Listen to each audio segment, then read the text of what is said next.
She's back to her, rambunctious self, so she's good. Keep their dogs close. We have one. Don't let it run free. Just to watch my dog better when we're out there.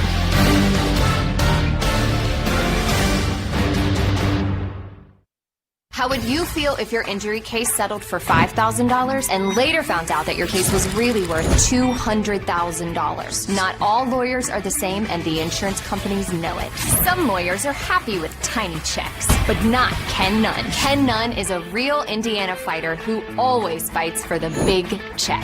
Just remember, the lawyer who cuts corners can end up costing you a lot of money. Call Ken Nunn. Over $875 million collected for our clients. I'll never forget counting up my tips at the end of a shift. Every dollar I earned mattered. Back then, when Owen was little, I was a young single mom working multiple jobs. And no matter how many hours I worked, I still couldn't afford health insurance. That's why I'm running for Congress. I know how much health insurance costs families and that we have to make prescriptions more affordable. I'm Christina Hale, and I approve this message because I'll never forget what's at stake. Come on in to DraftKings Sportsbook, the land of free wagers. The basketball playoffs are here, and so is your shot to get a free live bet every day of the postseason. Navigate the app with ease. Jump into your bets in no time. Sign up with the promo code in the place that the hoops sweat calls home. Download the DraftKings Sportsbook app. Earn free live bets with the only top-rated sportsbook app that matters. And make it rain. Family Feud, weekdays at 3 on Wish TV. Our goats are eating your cannabis plants, and they... This is breaking news. Hello, everyone. I'm Wish TV's Phil Sanchez. Governor Eric Holcomb is set to give us his weekly briefing on the coronavirus pandemic across our state. At the State House. This is a live look from the State House now. Let's listen in. But first, I wanted to just start by Dr. Box will go into this. She'll elaborate much more on this, but we've got a new color-coded map that works off of 3 key metrics and evaluates each county's status. This is going to be, I hope, a big help to citizens and schools and businesses, all that can kind of get a real-time snapshot look at how their community is registering in terms of positivity rates and others. And you'll go into all of that. We continue to work with schools, and we're trying to make this as easy to not just comprehend, but then to also use. And so Dr. Box will go into that new map that will be up. And then also we have, honor to have, Chief Justice Loretta Rush with us today as well. She's going to go through what I alluded to 10 days, 14 days ago, I guess by now, about, in layman's terms, courts facilitation options that folks may want to take part in, and helping landlords and helping tenants resolve any differences and avoid the actual courtroom. So we're looking forward to hearing from Chief Justice Loretta Rush. And also we have, as was mentioned last week, great to see you, Secretary Lawson.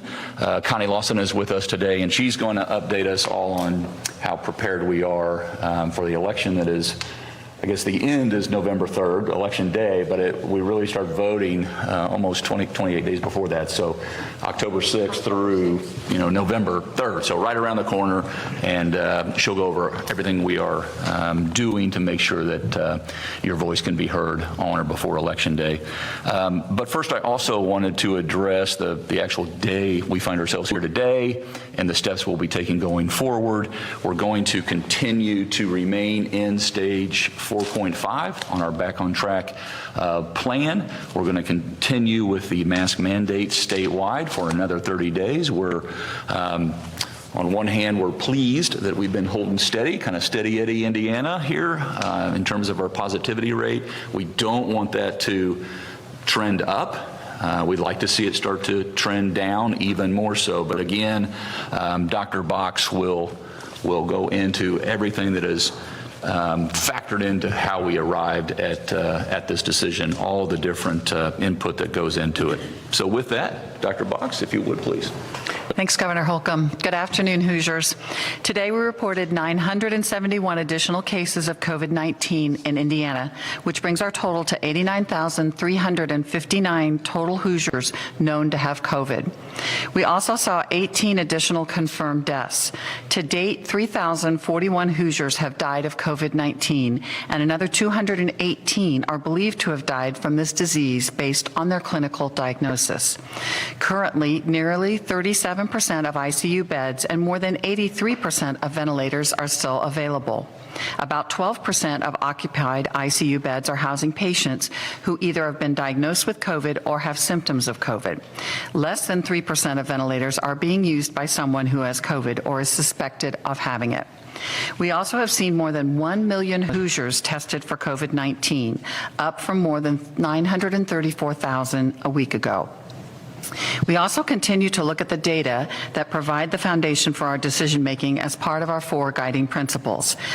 One is the hospitalization rate. As of August 24th, 987 Hoosiers were hospitalized for COVID or with COVID-like symptoms. That's still well above our 595 in late June. We saw 90 patients admitted on August 20th, which is slightly higher than what we saw in late July. Our 7-day positivity rate for unique individuals tested was 6.6 as of August the 18th. When you look at all tests administered, the rate drops to 5.4%. As I mentioned last week, we are now calculating both rates to better compare ourselves to other states that are using total number tested and not just unique individuals. In addition, we began including antigen tests in our daily dashboard on Monday because these tests are more widely used. We added these antigen tests because the method has become widely available and accepted by the CDC. Adding these antigen tests has not significantly increased our cumulative positivity rate throughout this pandemic. The cumulative rate stood at 8.8% on Sunday before we added in the antigen test and dropped to 8.7% with the addition of those antigen tests. We also continue to evaluate the data from our partners at Regenstrief. To date, they have looked at 85,462 cases. Of those, about 21% visited the emergency department, which is down slightly from last week. A total of 10,417 were hospitalized, which represents 12% of all positive cases. That is the same rate as the week before. Of those who were hospitalized, 20% were admitted to the ICU, which is down slightly from last week. That represents 2% of all positive patients, which is also a decrease. 75% of hospitalized patients have been discharged, which is a slight decrease. Of the remaining 25%, 7% are believed to still be hospitalized. 18% are known to have died while hospitalized. Regenstrief estimates that 79% of patients have recovered, which is an increase from last week.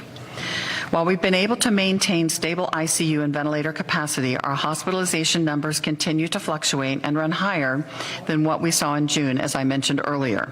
Another one of the principles to reopening our state is our ability to conduct contact tracing for individuals who are positive and their close contacts. We started with 500 contact tracers in May and currently have 680 employed at the centralized state contact tracing operation. When you add the nearly 300 local health department contact tracers currently in place and another 300 that Marion County plans to hire, that brings the statewide contact tracing workforce to more than 1,200 people. Since May, our state contact tracers have handled more than 352,000 calls and sent nearly 437,000 texts. More than 76% of these contacts have been successful, which means that we were able to connect and complete an interview. This rate is well above the 50% rate that we are seeing nationally, but it still indicates that about a fourth of the people who need contact tracing are not responding. We know that some people aren't willing to answer a call or reply to a text from an unfamiliar number and we are working to build awareness of the numbers that the text and phone calls come from. So if you get a text or a phone call from the State Department of Health about an important public health matter, please answer the text, answer the call. All of these metrics are important as we look at where we are as a state and how to most safely bring people back to work and to school. Many school districts and local officials have asked for metrics to help them better understand what's happening in their communities so that they can make better operational decisions. We've developed a new color-coded map that evaluates each county's status based on 3 key metrics. Those are the number of new cases per 100,000 residents in the past week, the percent positivity as determined by the number of positive tests divided by the number of administered tests, and the change in the percent positivity from the previous week. The goal is to provide an easy-to-understand system that local and school officials can use to inform their decisions. I want to emphasize that this score does not trigger a requirement of action, but it provides information and recommendations. Each metric will be assigned a score of 0 to 3. The average of the 3 scores will be the county's total score for the week. Our first metric is our new cases per 100,000 residents. Less than 10 new cases will be assigned a score of 0. 10 to 99 new cases will receive a score of 1. 100 to 199 new cases will score a 2. 200 or more new cases will receive a score of 3. Our second metric is for percent positivity. If you have less than 5%, you will receive a 0. A rate of 5 to 9.9% will receive a score of 1. 10% to 14.9% will receive a 2, and greater than 15%, or 15% or greater, will receive a score of 3. Our third metric then will be looking at the change in percent positivity from the previous week to the current week. A decrease of 0.5% or greater will receive a score of 0. A decrease of less than 0.5% to 0 will equal 1. An increase of 0.1% to 0.4% will get a score of 2, and an increase of 0.5% or more will receive a 3. Once we have the average of those scores, we will place the county into one of 4 colors. Blue will be 0 to 0.9, yellow 1 to 1.9, orange 2 to 2.5, and red greater than 2.5. And you can see now how this looks on the map. Each color category comes with recommendations for school and school officials to consider based on what the metrics show regarding their community spread.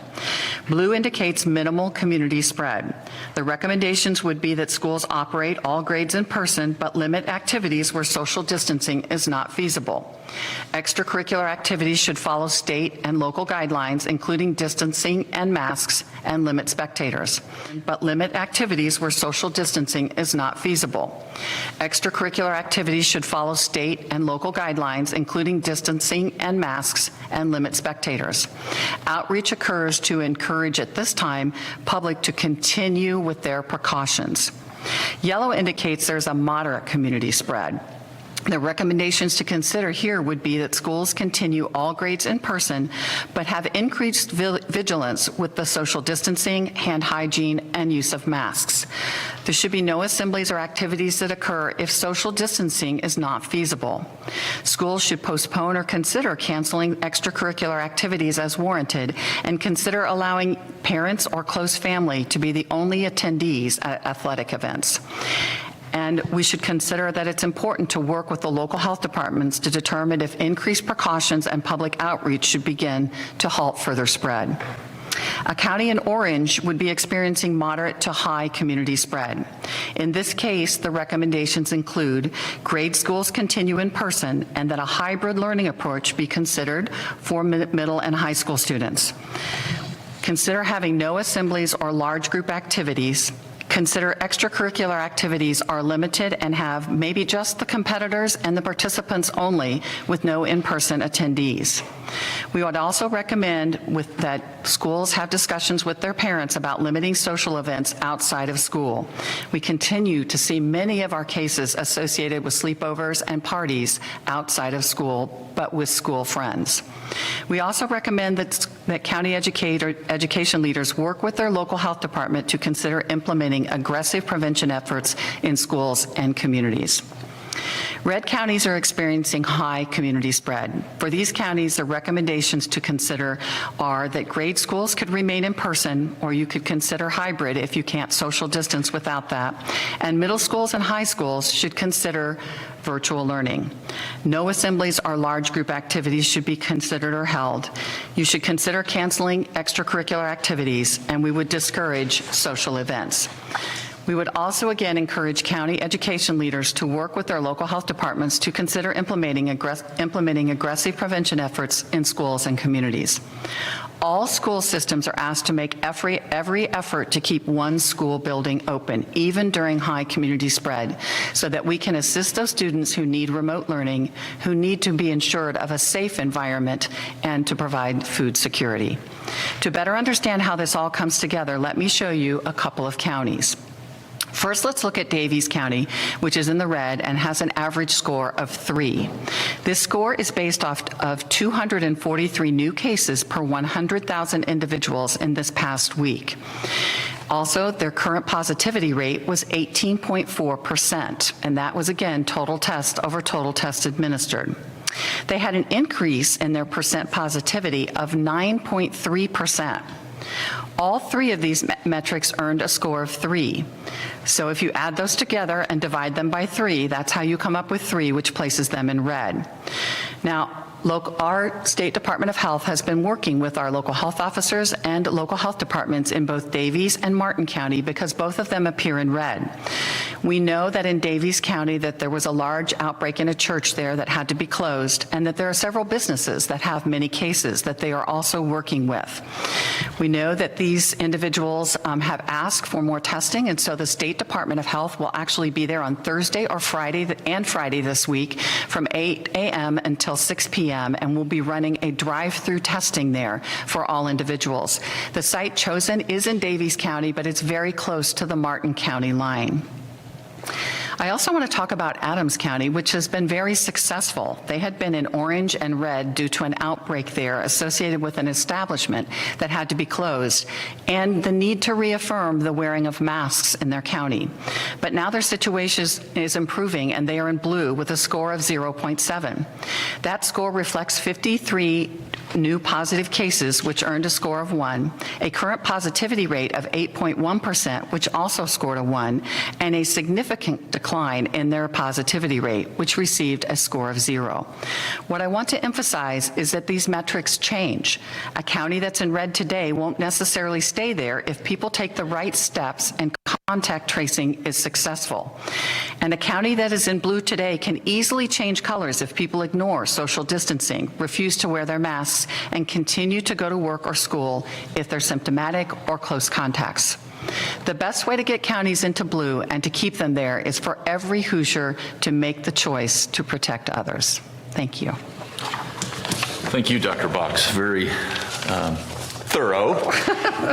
And I am very pleased that it's online so folks can look at it. We were, as you were building this, going over a couple versions, and it just, what you said, 4 days later, a lot can change. I mean, this can spread fast, and you can bend it up or down according to our actions. So having that information at your fingertips literally could make a big difference in where your county ends up on any particular day.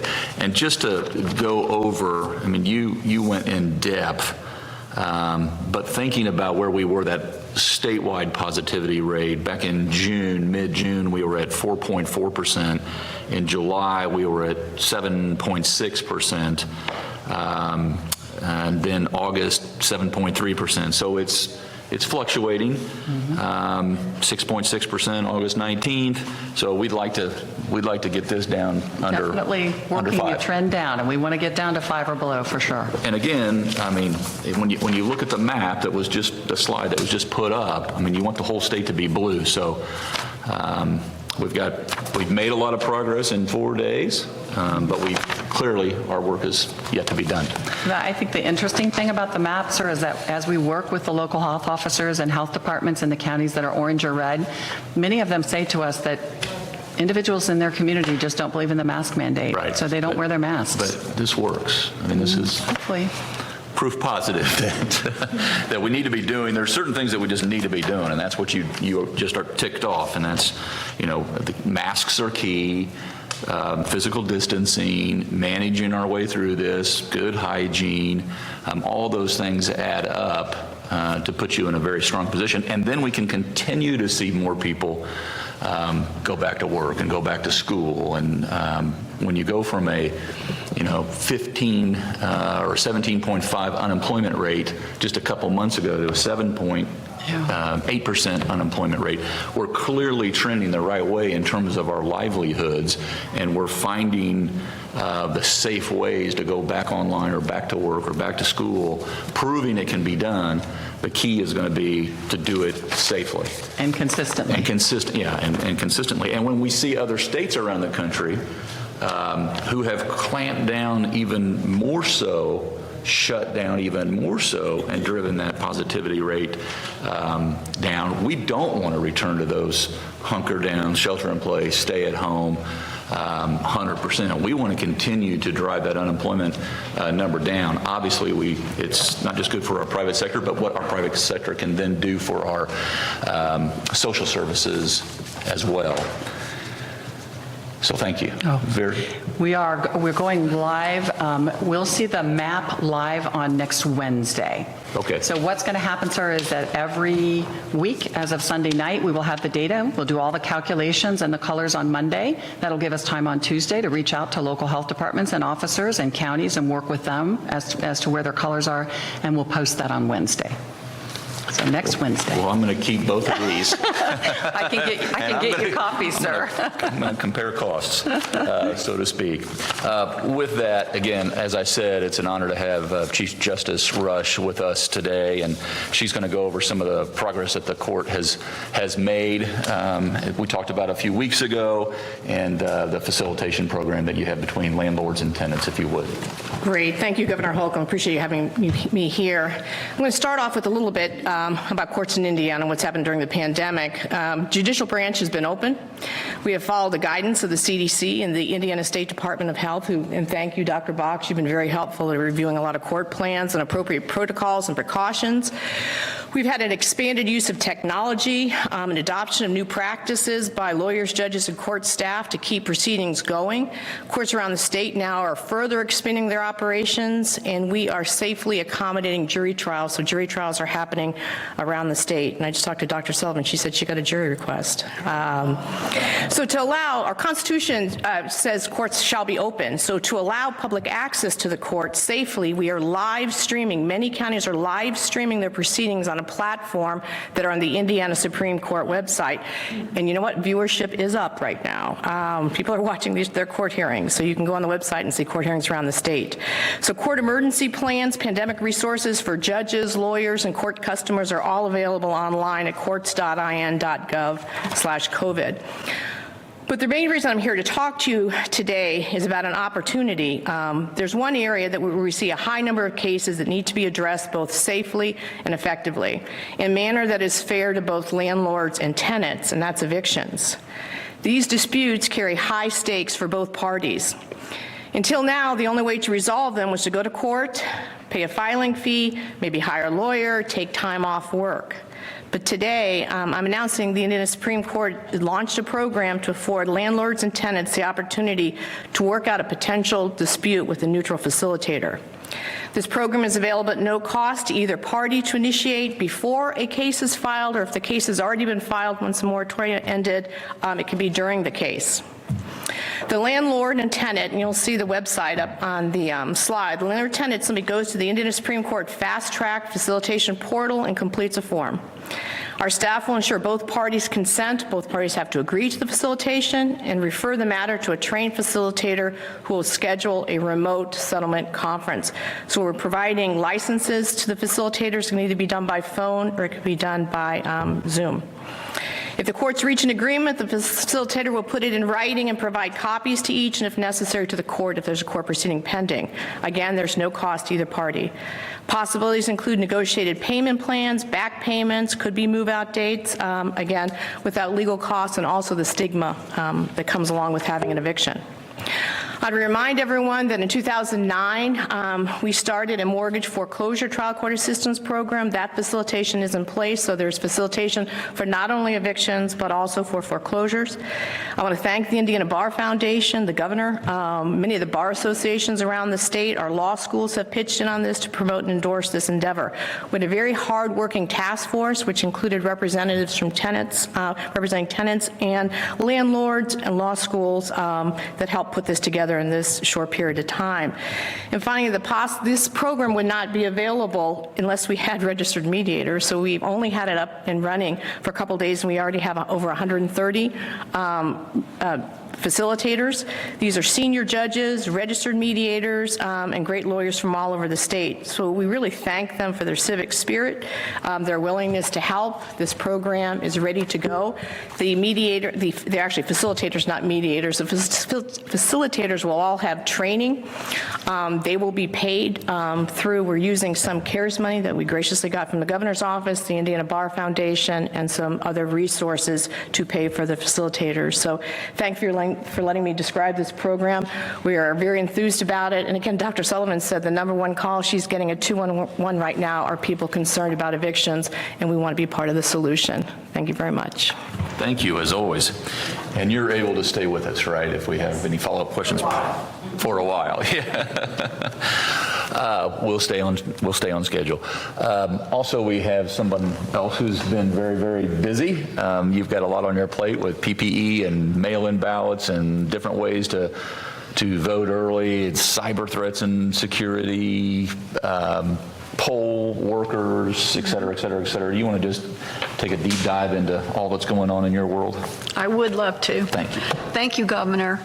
Today, I wanted to give an update on preparations for the upcoming elections. First, I want to make it clear that we are going forward with a normal election process here in Indiana. We will not be making changes like we did in the primary since the stay-at-home order has been lifted. We've been working feverishly behind the scenes to ensure that we can protect poll workers and voters. We are going to supply personal protective equipment. In fact, we have procured this equipment already to counties. Poll workers will be provided with masks, gloves, hand sanitizer, and sneeze guards. We also will have masks, gloves, and hand sanitizer for voters. In addition, we are providing disinfectant for voting equipment, including voting machines and electronic poll books. The Indiana National Guard is helping us sort and ship this equipment to the counties. And as they were in the primary, they have been a tremendous help to us. So I just want to thank all of the men and women involved in this sorting and delivering, as well as the governor and General Lyles. Thank you so much for your assistance. And even though we're not making changes for the general elections, we still expect an influx of absentee by mail ballots. We have a forecast that predicts that between 1.3 million and 1.8 million Hoosiers will vote absentee by mail this general election. As of this morning, we have 99,146 requests to vote absentee by mail, compared to 53,818 that were requested for the entire election period in 2016. We are working with the post office to ensure that ballots are prioritized by the Postal Service and are received in a timely manner.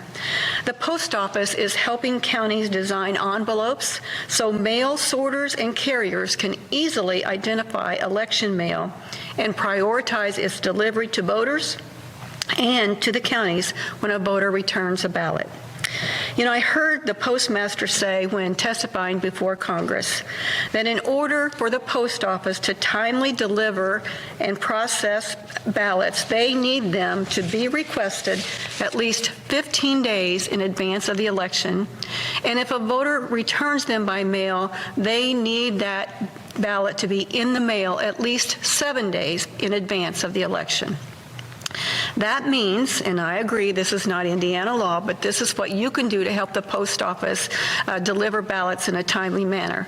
That means if you want to vote by mail, you need to mail your application no later than October the 19th and return it by mail to the county no later than October 27th. However, in my sage advice would be, don't wait. If you know you're going to vote by mail, apply today. Go to indianavoters.com to request your ballot. We have been asked, some of you have noticed that counties have not started sending ballots. That's correct.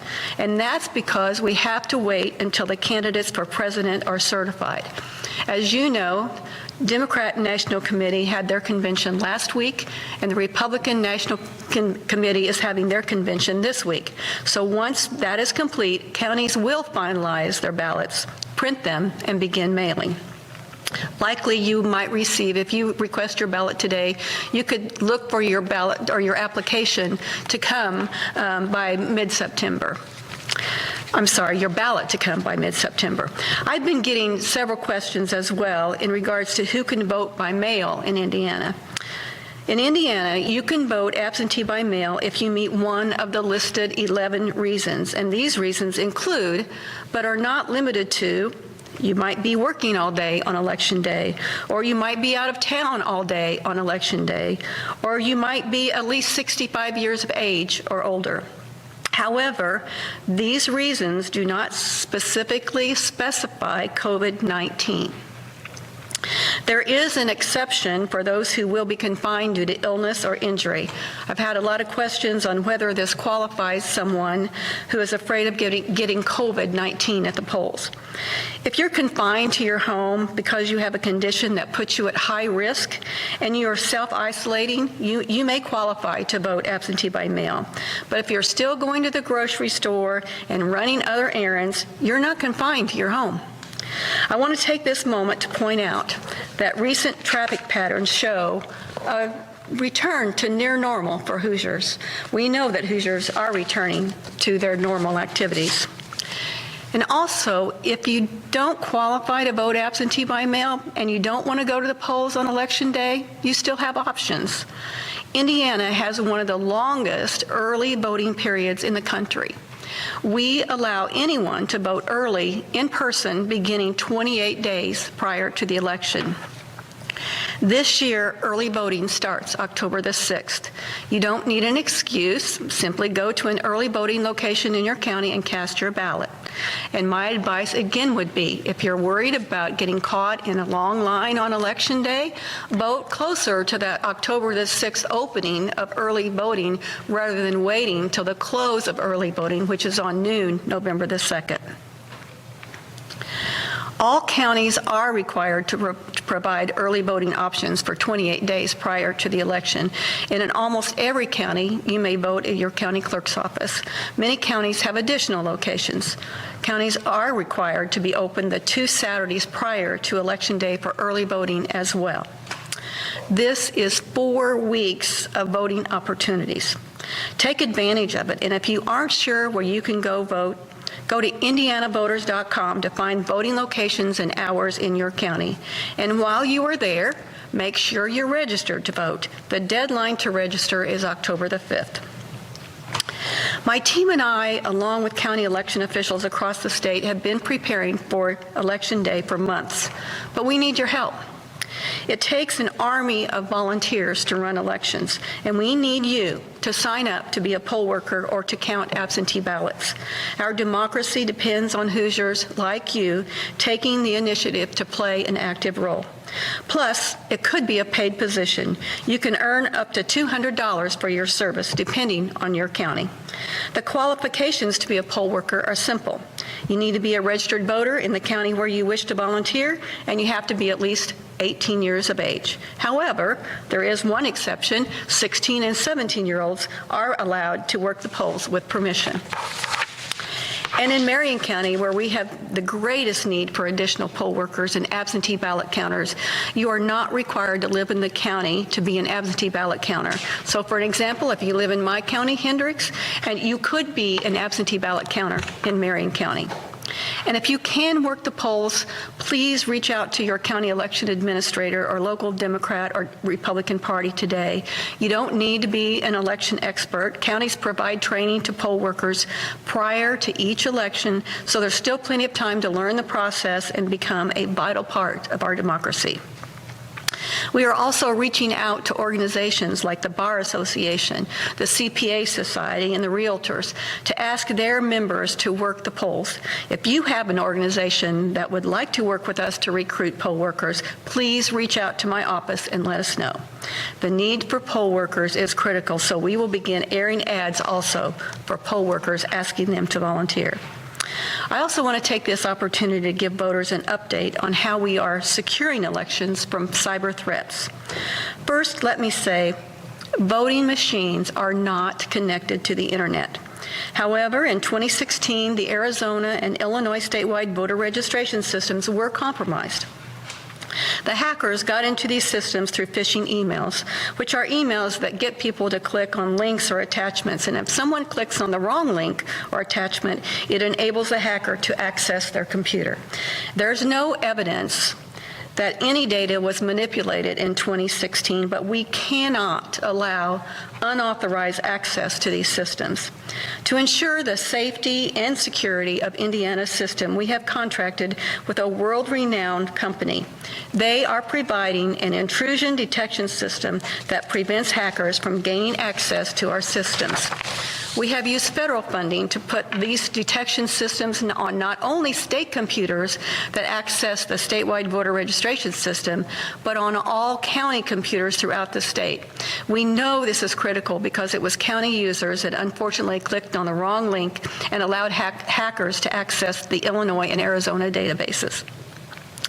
Our intrusion detection system not only protects the voter registration database, it also protects all county computers, saving counties thousands of dollars in cybersecurity fees to protect all county data. It's a huge victory for Indiana. Several other states are looking at our program as a model as to how they can protect their states like we're doing here. I'm proud of this effort. It makes Indiana one of the most secure states in the nation, if not the most secure. Governor, I appreciate you giving me the time to update voters. I turn it back over to you. Well, we really appreciate all the hard work, much of it obviously behind the scenes, but gives us a high level of confidence going forward. And just to reinforce, you said this, but everything that all the poll sites had, all the PPE that they had on primary election day and going into the primary, they will have that again. They will have that, and the poll workers will have N95 masks. We were able to procure those for poll workers, and we were able to procure enough masks for voters and gloves and hand sanitizers for voters as well. Our focus in the primary was to protect the poll workers. We have enough now to protect voters as well. That's awesome.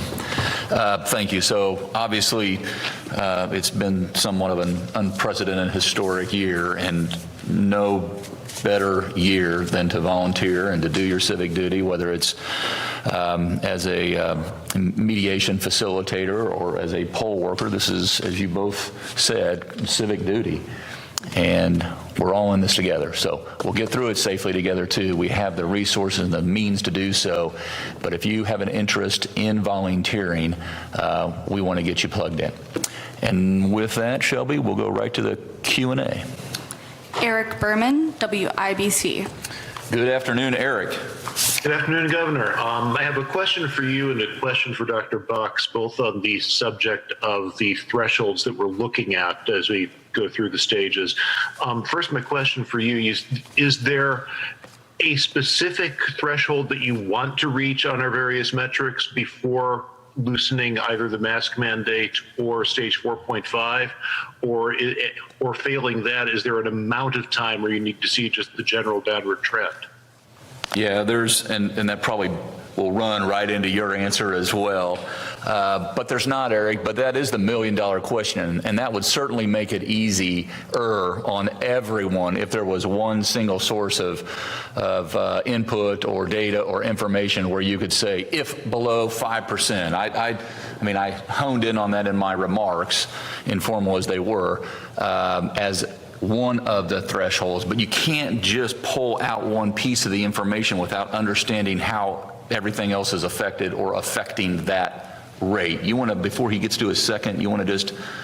So I think it's really important to remember that even if we are able to get, for instance, our percent positivity down below 5%, where we consider that to be minimal community spread, the way to keep that there, the way that we have right now to affect that are the same things that we've had from the very first day this pandemic started. And that's careful hand hygiene, social distancing, staying home when you're sick, staying home if you're a close contact, and wearing your mask, because that decreases the spread of the virus.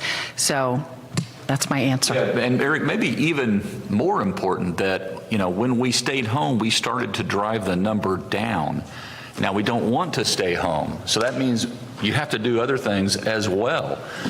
And when we had the mask mandate, I don't even want to think about had we not done that and some other measures all over the state of Indiana, and had Hoosiers kind of buy into it business by business, and a lot more signage is up. And when you start to see folks being proactive and not reactive to a negative situation, that's where we're keeping this at bay.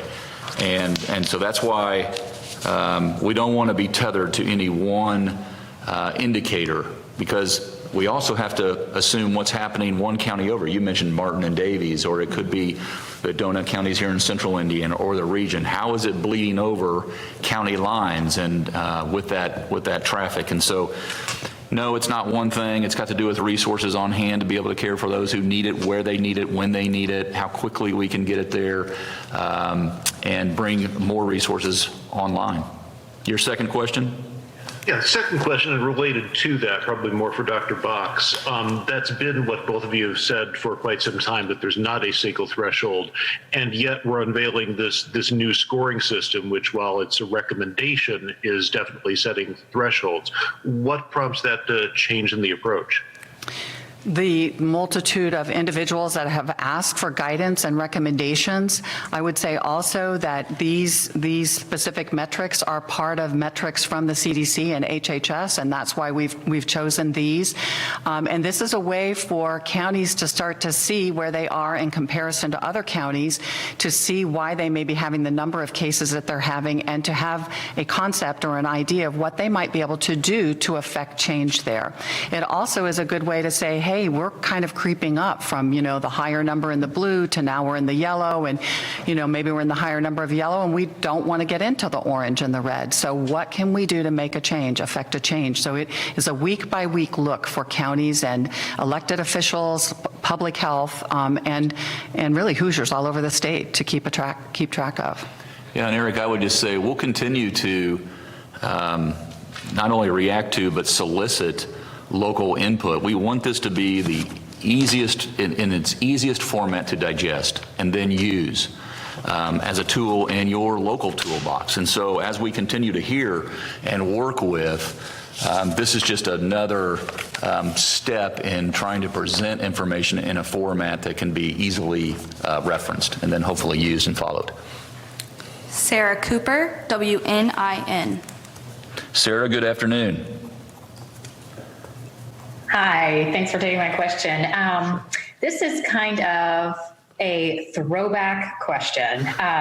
Back in April, the governors of 7 Midwestern states, including Indiana, announced a coalition to coordinate reopening the economy. But then we didn't really hear much more about it. Can you tell me what that coalition looked like, and is it still active? Could you just kind of expand on that? Sure. Yes, we still, and it's not just the governors from Minnesota to Ohio, obviously everything runs through Indiana, we like to believe, it's crossroads of America, but this coalition especially, still keep in touch, still swap best practices, still commiserate, still share what we're all dealing with on this front, as well as the economic front, as well as civil unrest that is kind of related to this in some forms and fashions. And in addition to that, our staffs are connected as well, whether it be at the Department of Health or here in the governor's office, and making sure we're all up to date. And then in addition to that coalition that you just, specific one that you referenced, We're also on a very regular basis, weekly, talking with our federal partners and every governor across the country who chooses to participate. We do on a weekly basis. And then also, in addition to that, I am on a phone call at least weekly with my counterparts, gubernatorial cohorts in Kentucky and Ohio. So Mike DeWine and Andy Bashir and I are on the phone at least once a week. So a lot of communication back and forth, but it's not just me, it's not just this office, it's also our agencies and staff members that are connected on a very regular basis. Nikki Kelly, Fort Wayne Journal-Gazette. Good afternoon, Nikki. Hi, this is for the governor and also Secretary Lawson. You mentioned that if you were confined at home, maybe with an underlying condition and fear of illness, you might be eligible to vote absentee. Isn't there a way to clear this up through the Election Commission by just saying that fear of illness counts as voting by mail? And do you support that? Shall I go ahead? Sure. Okay. So, Nikki, a confined voter is considered someone who is at home due to an illness or an injury, and then they can request an absentee ballot be sent to them. And as I mentioned, if you're still running to the grocery store and running other errands, you're not considered confined. And to my knowledge, there is no scheduled Indiana Election Commission that would be at the call of the chair. And I don't know if that would be something they would consider or not, but it is not on the plate right now. I would say that it's if you get a application to vote absentee, it's really up to the voter to decide which one of those reasons applies to you, the voter. And so it's up to the voter to decide. Sherry, Indianapolis Star. Good afternoon, Sherry. Good afternoon, Governor. Good afternoon, Dr. Box. Dr. Box, we've sort of been hanging out at the 75 to 76% effective or success with contact tracing number. Can you discuss how many people then are likely to be in, quote, quarantine who've been contacted by a contact tracer, and also whether 76% is effective at stopping the spread of disease, whether tests are still being delayed? In other words, testing and contact tracing are sort of the two means of stopping disease spread. Are they currently working at the numbers and timeframes we're seeing now? So I think the turnaround on test times is very much improved in the state of Indiana, not only with our own local labs that are part of our lab testing network, but also even those labs that are send out with LabCorp testing here locally and nationally and Quest. They were a little slowed down with the South, but those have again improved. So I think that the testing turnaround time is much improved and not a barrier at this moment. I would say that not answering a text or a phone call when you have a positive case, you are positive yourself, and we're trying to trace contacts, that's definitely a barrier to us decreasing or stopping the spread of this virus. And so it is critical, and we are in the process of working on a campaign basically to get out in front of this, to try to help people, encourage them, like we had with the Mask Up Hoosiers campaign. Please answer the call, Hoosiers, when you get it, or answer the text. That's so important. We are in Indiana, and the federal individuals, Dr. Birx and her team, think that the text has really made a difference. So we're about 25% or more higher than the rest of the nation with getting individuals to respond and actually taking that initial interview and getting the contact. So we're very pleased about that, but still very concerned about the remaining 25% or so. Rob Burgess, Wabash Plain Dealer. Good afternoon, Rob. Thanks for joining us. Thank you, Governor. Appreciate it. I had two questions, one for Dr. Box and one for Secretary Lawson. Dr. Box, what do you make of the CDC's latest announcement that asymptomatic people do not need to be tested? And Secretary Lawson, there are no unmanned ballot drop boxes in the state. Would you consider changing this and distributing these starting with this election or any time in the future? And why or why not? So I'll start first. The CDC's recommendation to not test asymptomatic individuals, from the very beginning, we have been very clear about our priorities of who needs to be tested here in the state of Indiana. Obviously, the symptomatic individual needs to be tested. When we say not testing asymptomatic people, it's important that Hoosiers understand that if you're asymptomatic but a close contact of someone, or you're a close contact and you work in a long-term care facility or in a hospital system, and we're very concerned about you being an asymptomatic positive and taking that into your workplace, please still get tested. To date, you can still go to all of our sites that we do for drive-through and our Optum sites, and whether you're symptomatic or not, get tested. Of course, as time goes on, if it becomes more of an issue for us to be able to test the number of positive individuals or the individuals that are symptomatic, if we have more issues with being able to get the supplies that we need or the reagents that we need to run the tests, we may have to become more strict on that. But for right now, this seems to be working well for the state of Indiana. And then Yes. Connie. Yes, Rob, thank you for the question. Indiana law does not allow for drop boxes. So if that were to change, it would have to be up to the General Assembly to change that. I would say that if you vote absentee by mail and you're very concerned that your ballot might not reach there in time, you personally can drop your ballot off and take it to the county, or at the county clerk's office. It has to be at the county clerk's office, but also a member of your immediate household could do the same for you. And I would say we would have to definitely look at how those drop boxes would be manned because there is limitations on who can drop off ballots by Indiana law. Tom Davies, The Associated Press. Good afternoon, Tom. Hello, Governor. Thank you.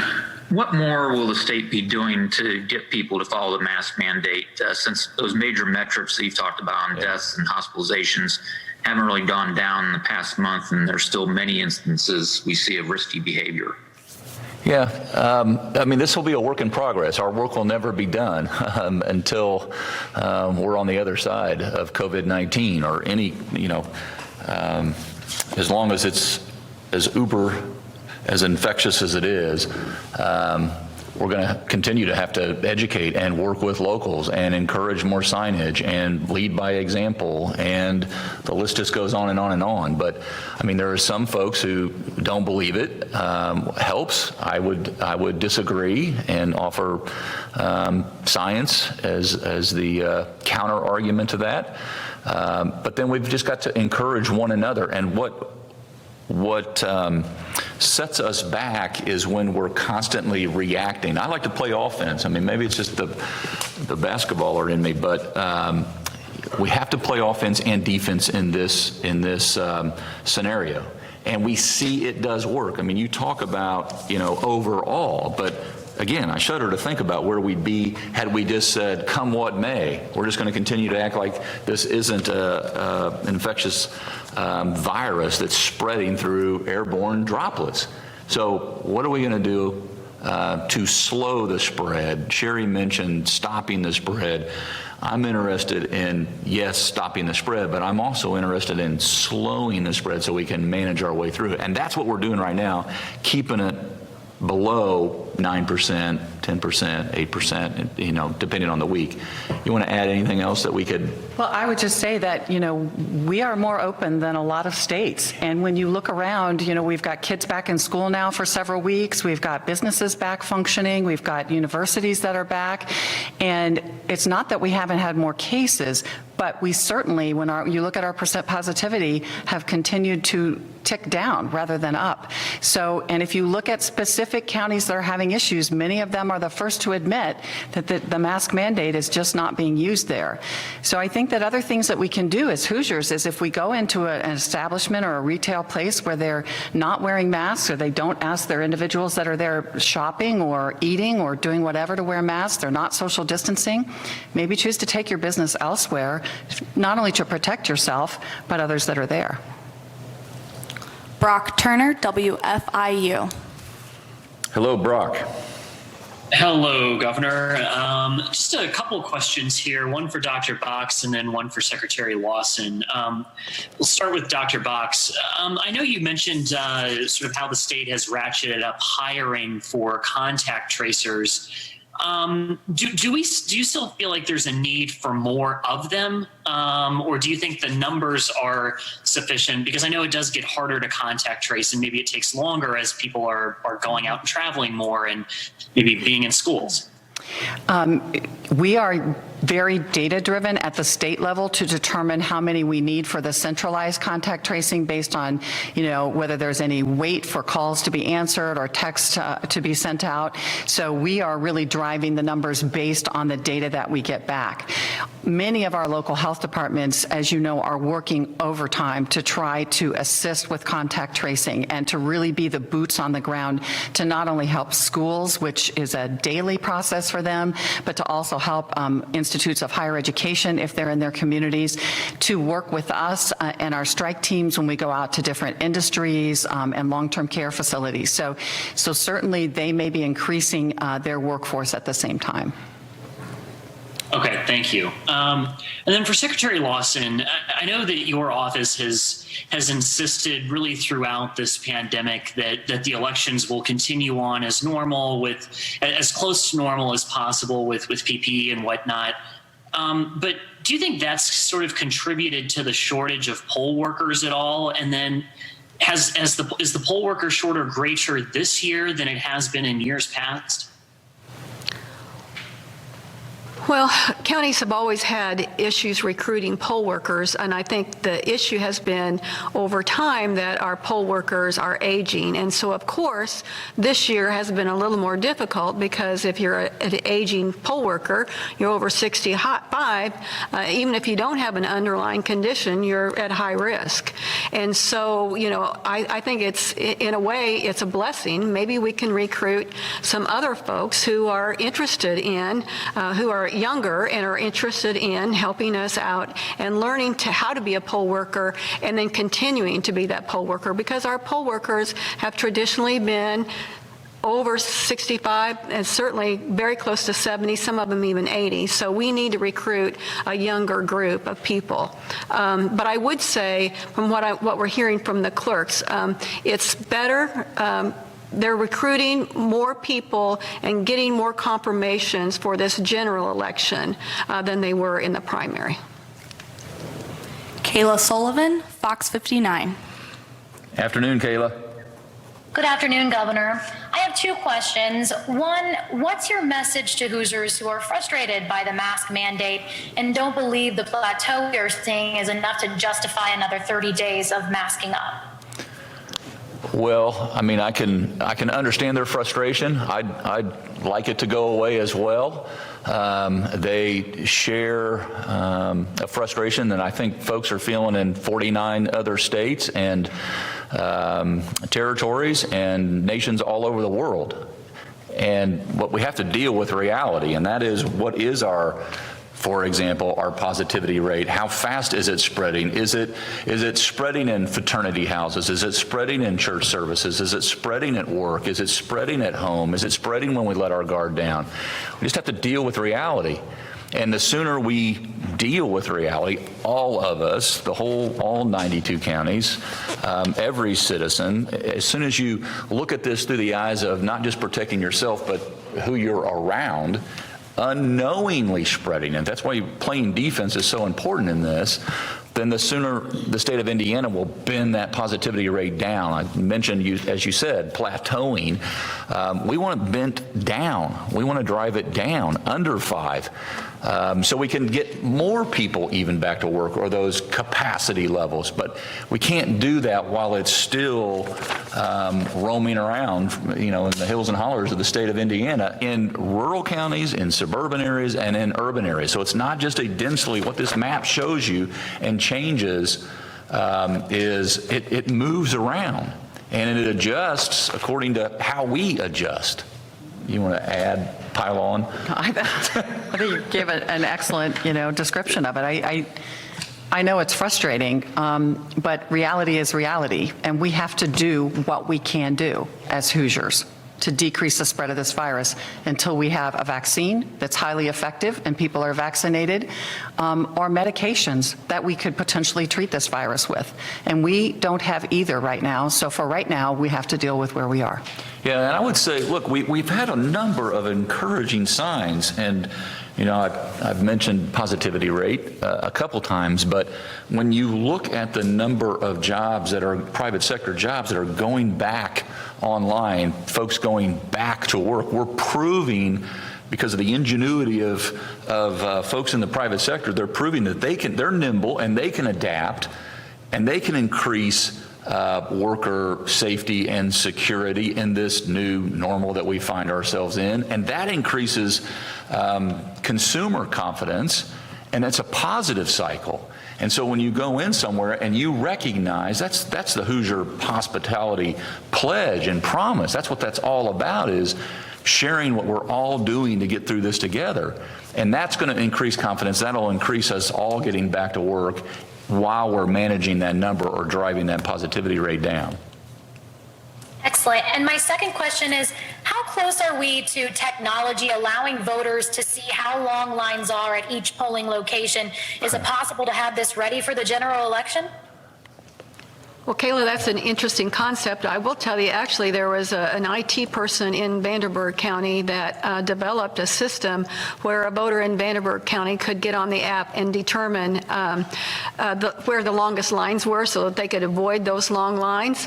I will say it takes some cooperation from the poll workers, so they had to count like every hour on the hour, or maybe even every half hour, how many people were there and how long was it taking them to get through the polls so that they could vote.